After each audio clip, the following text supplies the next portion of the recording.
January 17, 1945.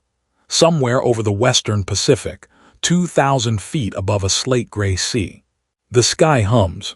Not the distant growl of a single engine or the brief thunder of a passing squadron, but a hum, constant, layered, a sound that seems to have no beginning and no end, as though the atmosphere itself has been transformed into a living, breathing machine. Inside the cramped operations bunker on Luzon, Colonel Takeo Yamashita stands motionless before a map table, his fingers pressed against the worn wood. Outside, the air raid sirens wail again. They have been wailing for 6 hours. He does not move to silence them. There is no point. The American planes keep coming. The sound of those sirens would become, in the final months of the Pacific War, more than a warning.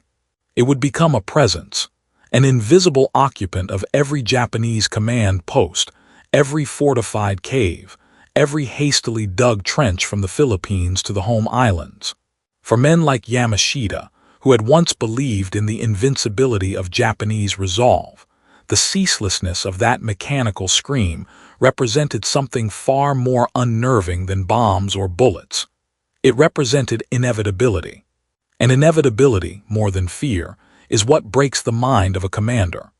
This is the story of how the American air campaign in the Pacific became not merely a tactical advantage, but a psychological siege, a demonstration of industrial power so overwhelming, so relentless, that it shattered the foundational myths upon which the Japanese military had built its war. In the summer of 1941, Japanese naval strategists gathered in quiet conference rooms in Tokyo and spoke confidently of a swift, decisive war. They had studied the Americans.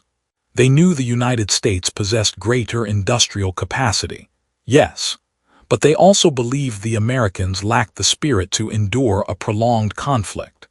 The prevailing wisdom among Japan's military elite was that the war would be won not by factories, but by will asterisk. Bushido, the way of the warrior, would triumph over the soft, materialistic culture of the West. American boys, raised in comfort, would not stomach the brutal realities of island warfare. Their leaders, swayed by public opinion and profit margins, would sue for peace after a few sharp defeats. This was not mere propaganda. It was doctrine. It shaped strategy. When Admiral Isoroku Yamamoto planned the attack on Pearl Harbor, he did so with the understanding that Japan had perhaps 18 months, 2 years at most, before American production reached full capacity. The goal was to cripple the U.S. Pacific Fleet, seize resource-rich territories across Southeast Asia, and fortify a defensive perimeter so formidable that the cost of breaching it would exceed American tolerance for sacrifice. The war would end, they believed, not with Japan's surrender but with negotiation, a conditional peace, a recognition of spheres of influence. What they did not foresee, what perhaps no one could have foreseen, was the sheer scale and speed with which American industry would mobilize. More crucially, they did not anticipate how that industrial might would manifest in the skies above the Pacific, not as sporadic raids or symbolic gestures, but as an unending storm. The transformation began slowly. In the early months of 1942, American air power in the Pacific was fragmented, battered, scrambling to hold together after catastrophic losses at Pearl Harbor and across the Philippines. Japanese forces swept southward and eastward with stunning speed, their Zero fighters dominating the skies, their bombers striking with near impunity. To the officers of the Imperial Japanese Army and Navy, these early victories seemed to confirm their assumptions. The Americans were fighting hard, yes, but they were fighting with what they had on hand, and what they had on hand was not enough. But beneath the surface of those early defeats, something was stirring. In factories across the American Midwest and Pacific coast, production lines were being retooled. The Boeing plants in Seattle began turning out flying fortresses at a pace that defied pre-war projections. In Wichita, Kansas, assembly lines stretched across acres of factory floor, churning out B-29 superfortresses, aircraft that had not even existed when the war began. Women who had never worked outside the home learned to rivet aluminum fuselages. Men disqualified from combat due to age or injury became welders, electricians, inspectors. The machinery of American abundance, once devoted to automobiles and refrigerators, pivoted toward war with a speed and efficiency that bordered on the surreal. By mid-1943, the tide had begun to turn, not just in territory reclaimed or ships sunk, but in the skies. American airfields, carved out of jungle and coral, began appearing across the Pacific like a constellation of forward-operating hubs. Each new island taken meant another runway, another fueling depot, another repair station. And from these bases the bombers came. At first, Japanese commanders adapted. They dispersed their forces, dug deeper into hillsides, moved supplies under cover of darkness. Air raid sirens became routine. Alerts were called, men took shelter, bombs fell, and then silence. The all-clear sounded. Damage was assessed. Life resumed. But by late 1944, something had changed. November 1944. Iwo Jima. A communications officer transcribes a message from a forward observer on the northern ridgeline. The officer's hand trembles slightly as he writes. The message is simple, clinical. Enemy aircraft approaching from the east, estimated 200 units, fighters and medium bombers. He logs the time, 0847 hours, and passes the report to his superior. The sirens begin. Men move into caves and reinforced bunkers. They wait. At 9:20 hours, the bombs begin to fall. The island shakes. Dust and coral fragments rain down inside the caves. The sound is catastrophic but familiar. They have endured this before. At 10:15 hours, the bombing continues. No pause, no respite. Men exchange glances. This is unusual but not unprecedented. Perhaps a particularly large raid. At 1200 hours, the earth is still shaking. The sirens have not stopped. Some men begin to whisper that the Americans must be using every aircraft they have, that this is a prelude to invasion. They brace for the landing that must surely follow such a bombardment, but no landing comes. At 1400 hours, the bombing continues. At 1600 hours, it continues. At nightfall, the sound of engines still echoes across the blackened sky, and flares dropped by Pathfinder aircraft turn the darkness into a flickering, hellish twilight. The sirens wail through the night. By dawn, men emerge from the caves hollow-eyed, disoriented. Some are weeping, not from fear of death. They have been trained to accept death, but from something deeper. A creeping realization that they are not fighting an enemy that will exhaust itself, that will run out of bombs or fuel or patience. They are fighting an enemy for whom this relentless, mechanical, never-ending bombardment is merely routine. One soldier, in a letter later recovered by American forces, described the experience in stark terms. We believed we would die in glorious battle. Instead, we are being buried alive by a nation that builds bombs the way we once built rice. The B-29 superfortress became the physical embodiment of that abundance. With a wingspan stretching 141 feet, a pressurized cabin allowing high-altitude flight beyond the reach of most Japanese interceptors, and the capacity to carry up to 20,000 pounds of ordnance over distances exceeding 3,000 miles, the B-29 was not merely an aircraft. It was a statement. Each one represented thousands of man-hours, tons of aluminum, sophisticated engineering that required precision manufacturing at a scale Japan could not match. And they came in waves. From bases in the Mariana Islands, Saipan, Tinian, Guam, B-29s lifted off in formations so large that the takeoff sequence alone could last over an hour. Ground crews worked around the clock, loading bombs, fueling tanks, performing maintenance checks. The logistics were staggering.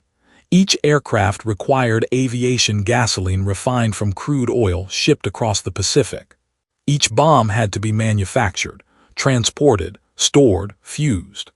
The entire enterprise depended on a supply chain that stretched from American oil fields to Pacific atolls, and it functioned with a reliability that Japanese planners found incomprehensible. General Curtis LeMay, commander of the XXI Bomber Command, understood that the purpose of the campaign was not merely to destroy targets, but to demonstrate capacity. In early 1945, he made a calculated decision to shift from high-altitude precision bombing to low-altitude incendiary raids. The reasons were tactical. Japan's wood-and-paper cities were vulnerable to fire, and accuracy improved at lower altitudes, but the psychological impact was equally significant. Night after night, waves of B-29s swept over Japanese cities, dropping clusters of incendiary bombs that ignited firestorms visible from miles away. Tokyo, Osaka, Nagoya, Kobe, each city burned in turn, and still the bombers came. Japanese air defenses, once formidable, crumbled under the sheer volume of raids. Fighter pilots who had trained for years found themselves overwhelmed not by superior skill, but by numbers. For every American bomber shot down, 10 more appeared. Anti-aircraft guns ran low on ammunition. Replacement parts for radar systems became scarce. The infrastructure of defense itself began to disintegrate, not through decisive battle, but through attrition, a slow, grinding erosion that left commanders staring at maps they no longer controlled. March 10, 1945, Tokyo. The firestorm consumes 16 square miles of the city. In the command bunker beneath the Imperial Palace, senior officers receive reports in numb silence. Casualty estimates vary: 80,000 dead, perhaps more. Entire neighborhoods have been reduced to ash. The Sumida River, choked with bodies, has become a graveyard. But what disturbs the assembled officers more than the death toll is the report from Air Defense Headquarters. Not a single American bomber was shot down by Japanese fighters during the raid. A few fell to anti-aircraft fire, yes, but the defense, as a coordinated effort, had effectively ceased to exist. One general, a veteran of the China campaign, remarks quietly, "We trained our pilots to be samurai. The Americans trained theirs to be factory workers, and now we see which philosophy wins wars." It is not a defeatist statement, but an observation, a recognition of a fundamental miscalculation. The Japanese military had built its doctrine around the idea that spiritual strength could compensate for material disadvantage. Pilots were taught to view their aircraft as extensions of their own bodies, sacred instruments requiring ritual and reverence. Meanwhile, American pilots were taught to view their aircraft as machines, complex, yes, but ultimately replaceable. When a B-29 suffered mechanical failure, it was cannibalized for parts. When a Japanese Zero was lost, it was mourned. This difference in mindset extended to every level of the war effort. Japanese factories produced aircraft with painstaking craftsmanship, each one slightly different from the last, each requiring skilled labor and time. American factories produced aircraft on assembly lines, with interchangeable parts and standardized processes that allowed for rapid scaling. Quality control was rigorous, but the emphasis was on *volume*. The United States did not need its bombers to be perfect. It needed them to be numerous, and they were. By the spring of 1945, the disparity had become existential. Japan's aircraft production had fallen to a fraction of its 1943 levels, crippled by bombing raids on factories and shortages of raw materials. The United States, meanwhile, was producing more aircraft than it could deploy. Surplus bombers sat on airfields, awaiting assignment. The sound of engines over Japan had become constant, a droning hum that marked the passage of time more reliably than any clock. The sirens. They were mechanical devices, simple in design, rotating drums pierced with holes, driven by electric motors. When air passed through the spinning drums, it produced a wailing, oscillating tone that carried for miles. In peacetime, they had been used for fire drills and disaster warnings. In war, they became the soundtrack of collapse. For Japanese civilians and soldiers alike, the sirens represented a paradox. They were warnings, yes, signals to take shelter, to prepare for attack. But as the war dragged on and the raids intensified, they also became symbols of helplessness. Because taking shelter no longer guaranteed survival. The incendiary bombs did not merely destroy buildings. They created infernos that consumed entire city blocks, generating winds strong enough to uproot trees and temperatures hot enough to melt glass. In such conditions, a shelter could become a tomb. And still, the sirens wailed. In some cities, they wailed so frequently that authorities stopped turning them off between raids. It was more efficient, they reasoned, to leave them running. The all-clear signal became a rarity, a brief interlude between one wave of bombers and the next. People began to live their lives against the backdrop of that endless, mechanical scream. Psychologists who later studied the effects of sustained bombing campaigns noted a phenomenon they termed alert fatigue. After weeks or months of continuous air raid warnings, the human mind begins to adapt, but not in a healthy way. The initial spike of adrenaline that accompanies danger gives way to a kind of numb resignation. People stop reacting. They go about their daily tasks even as the sirens wail, not out of bravery, but out of a subconscious recognition that fear, sustained indefinitely, is incompatible with survival. The mind protects itself by dulling its own responses. For military commanders, this posed a unique problem. Soldiers trained to face death with courage found themselves eroded not by battle, but by waiting. The anticipation of attack, repeated endlessly, sapped morale more effectively than defeat in the field. Men who had volunteered for suicide missions, who had embraced the concept of asterisk kamikaze with genuine fervor, began to crack under the psychological weight of the sirens. Because a kamikaze attack, however suicidal, was an asterisk action, it had a beginning and an end. The sirens had no end. They simply continued. April 1945, Okinawa. A Japanese artillery captain writes in his journal. The entry is brief, almost terse. The Americans do not sleep. Their planes do not rest. I wonder if they are men at all or some new kind of machine we were not told about. It is a telling sentiment. By this stage of the war, the relentlessness of American air operations had begun to seem almost inhuman to Japanese defenders. The logistics alone defied comprehension. How could an enemy sustain such a tempo? Where did the fuel come from? The bombs? The replacement aircraft for those shot down or damaged? The answer, of course, was America's industrial base. But to say this is to understate the psychological impact of witnessing it firsthand. Japanese soldiers had been told that Americans were soft, that they valued comfort over sacrifice, that their commitment to the war was shallow. Yet here were those same Americans, flying missions around the clock, returning day after day, absorbing losses that would have crippled any other air force, and continuing without pause. It forced a reckoning.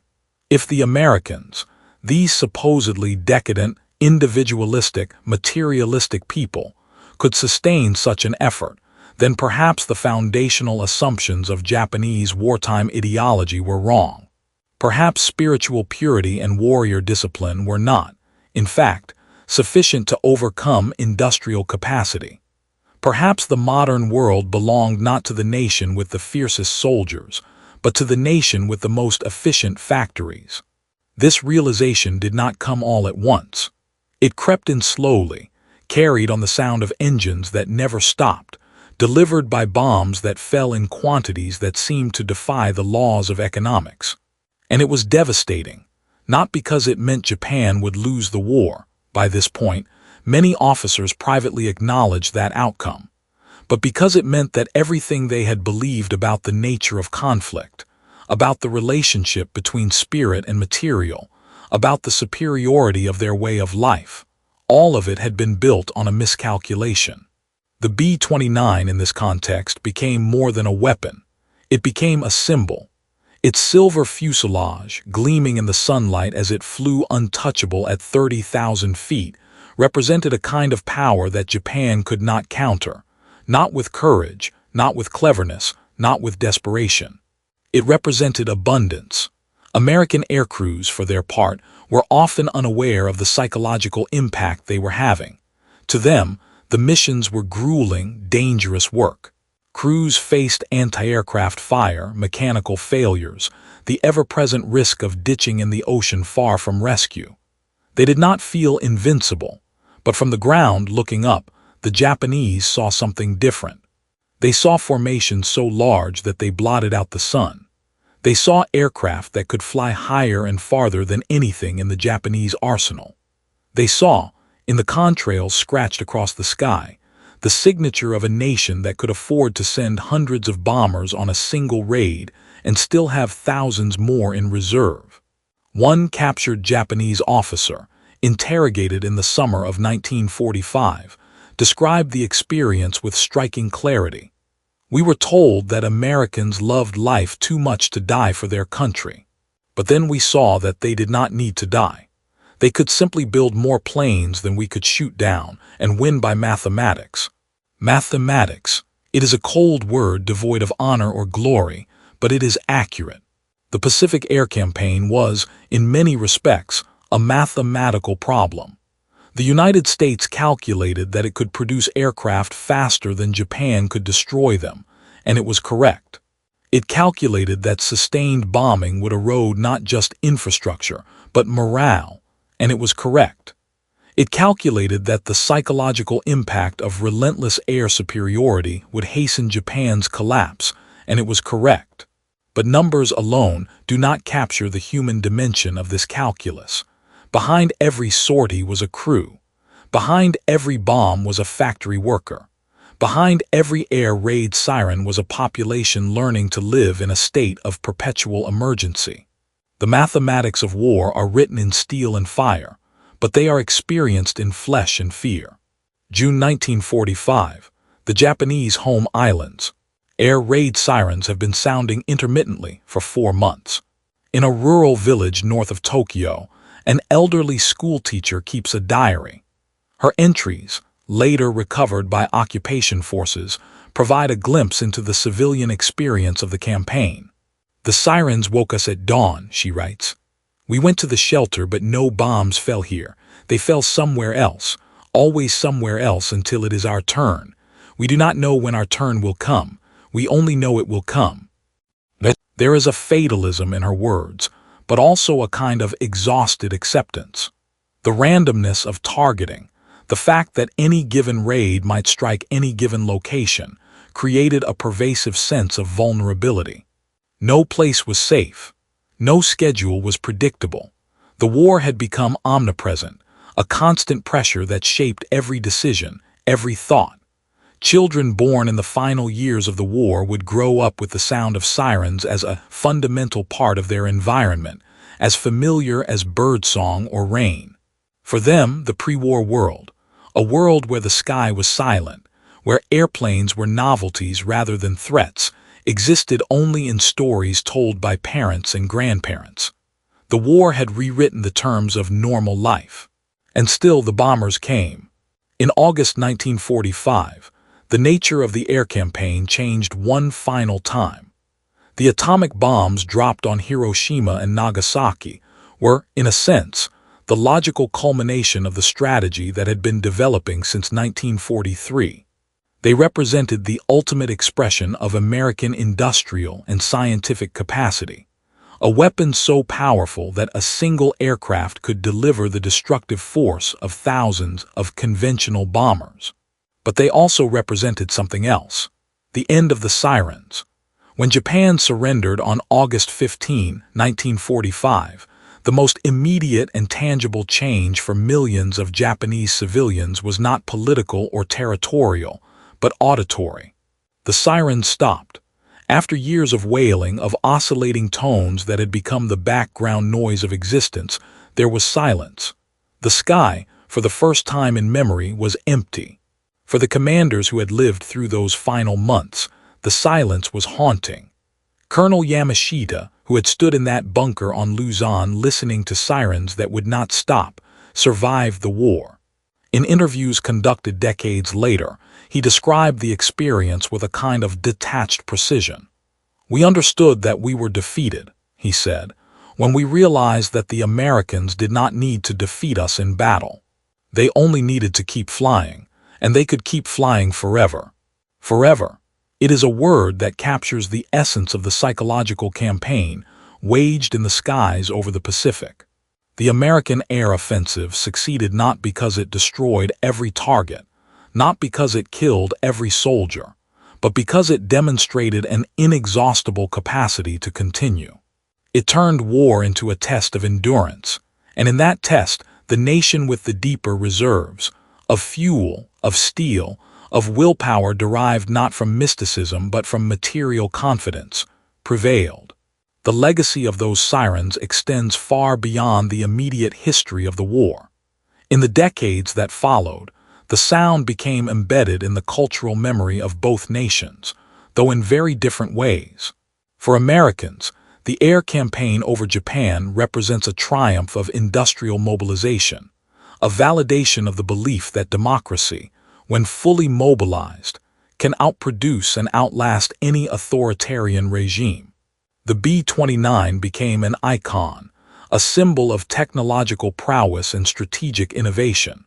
For the Japanese, the sirens came to represent something more ambiguous. They are remembered as a warning, yes, but also as a reminder of hubris. The belief that spirit could overcome material reality, that discipline could substitute for resources, that a smaller nation could impose its will on a larger one through sheer force of conviction.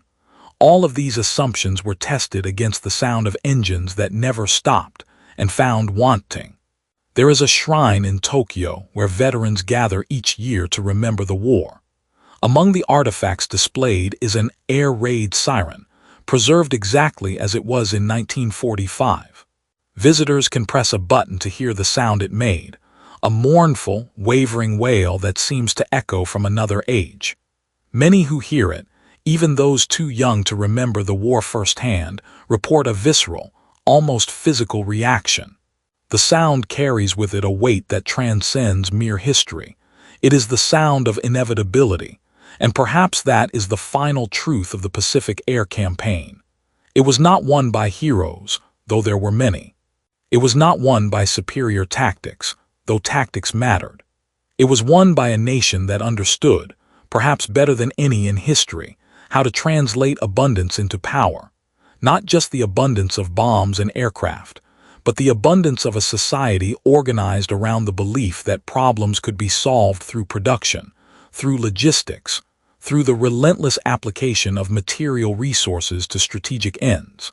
The Japanese commanders were terrified when the air raid sirens never stopped, not because they feared death, but because they recognized in that ceaseless wailing the sound of their own miscalculation. They had gambled that America would tire, would falter, would prove unable to sustain the effort required for victory. Instead, they discovered that America's capacity for war was limited only by the efficiency of its factories and the reach of its supply lines, and both were vast beyond imagining. In the end, the sirens stopped not because the bombers ran out of targets, but because there was nothing left to defend. The sky fell silent, and in that silence a new world began, a world shaped in no small part by the lesson that industrial democracies, when threatened, do not merely fight. They build, and they do not stop building until the threat is gone. The hum of engines faded into history. The sirens were dismantled, their mechanical hearts stilled. But the memory of that sound, the wail that never ended, the warning that became a prophecy, remains. It is the sound of a world transformed, of a